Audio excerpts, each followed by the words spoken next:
They set her up as a joke on a blind date, but the single dad CEO froze everyone by proposing. Maya Khan had never wanted to go on a blind date, especially not arranged by coworkers who barely tolerated her, but after weeks of being mocked for being too serious, too quiet, too plain, she reluctantly agreed. Her colleagues whispered behind her back, giggling as they booked a table at the city's most expensive rooftop restaurant, knowing well Maya could never afford such a place. What she didn't know was that they had also sent the invitation to the man as a prank too, pretending to be a matchmaking service connecting lonely hearts. They expected the man would walk out the moment he saw her, leaving her humiliated. But fate had other plans. Arman Halim, 33, the youngest CEO in the city and a devoted single father, received the message while sitting in his office reviewing contracts. The message described a woman who loved books, worked hard, and was too shy to date. Something about the wording felt genuine and warm. His daughter, little 4-year-old Ira, had told him just days ago, "Baba, you need a friend, you look lonely." So he decided to show up. At 7:30 p.m. Maya arrived first. She wore her nicest shalwar kameez, simple blue cotton, clean but old, neatly ironed. Her hands trembled as she sat at the polished table surrounded by wealthy diners in glittering clothes. Waiters walked around holding trays she was afraid to touch. The city sparkled below, lights spreading like gold dust. She almost left 3 times. Then she heard footsteps. Arman walked in wearing a charcoal suit, tall, handsome, sharp-jawed, but with a gentleness in his eyes that softened everything. Everyone in the restaurant turned to look. He had that effect. Maya froze, thinking she should stand up, but her legs wouldn't move. He scanned the room until his eyes landed on her. And then something strange happened. He smiled. A real, warm, soft smile that reached his eyes. "Are you Maya?" he asked. She nodded, expecting him to apologize and leave any second. Instead he pulled out the chair opposite her and sat. "I'm glad you came," he said. Her coworkers watching from a distant table choked on their drinks. They had not expected him to stay for even 5 seconds. Maya didn't know what to say. Her voice shook. I'm sorry if there's been a misunderstanding. I didn't expect someone like you, someone like me," he repeated with a curious smile. Before she could answer, the waiter arrived. Arman ordered 2 meals, expensive ones, without blinking. "I hope you eat meat," he asked. She nodded. "Good. You look nervous." "Don't worry, I'm not here to judge you." But she still felt judged. Not by him, by the room, by the stares of her coworkers, by the echo of every time someone called her boring or unremarkable. "I think I should tell you something," she said quietly. "This date, it wasn't arranged by real matchmakers. My coworkers sent it as a joke." Arman's face changed. Not with anger, but with something like concern. "A joke at your expense?" She looked down at her hands.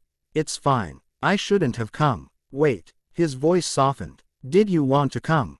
She hesitated. Slowly she nodded. "Yes, I wanted to feel like maybe someone would want to meet me." His chest tightened at her confession. At that exact moment the restaurant lights dimmed as musicians played soft music. Ira, his daughter, appeared suddenly at his side. He had asked his driver to bring her in after he confirmed the date wasn't dangerous. The little girl ran to him and climbed into his lap. Maya gasped. "I'm sorry," Arman laughed. "This is Ira." She insisted on seeing who Baba was meeting. Ira looked at Maya with wide, curious eyes. "Hi, you're very pretty." Maya nearly burst into tears. No one had called her pretty since childhood. The coworkers watching whispered frantically. This was not going according to their plan at all. They expected humiliation, not connection, not warmth, not the city's most desired bachelor smiling at the shy office girl in blue cotton. Dinner arrived, and it was the first time Maya had eaten food she had only seen on TV.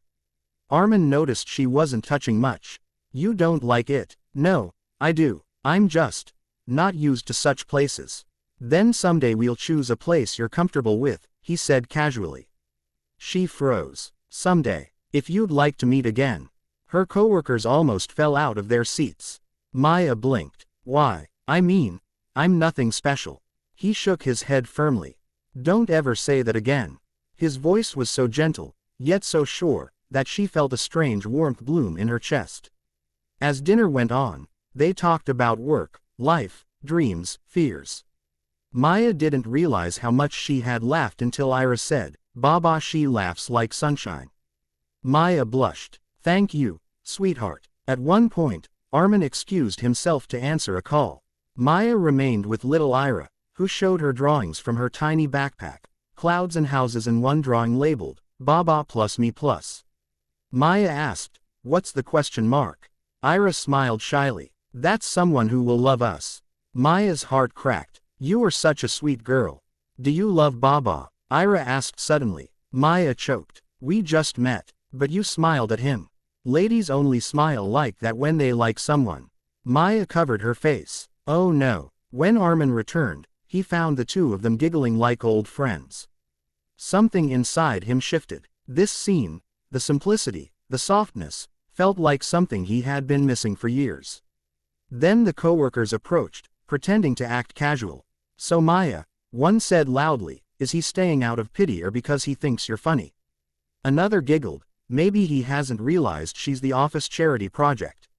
Maya shrank. She whispered, "I'm sorry. I'll just leave," but Armin stood up so fast the table shook. His voice turned cold and sharp like a blade. "This was your idea." The coworkers stuttered. "We were just joking. You humiliated her. You manipulated me. And you interrupted my evening." The entire restaurant fell quiet. Armin took Maya's trembling hand gently. "You don't deserve friends like this," he said to her softly.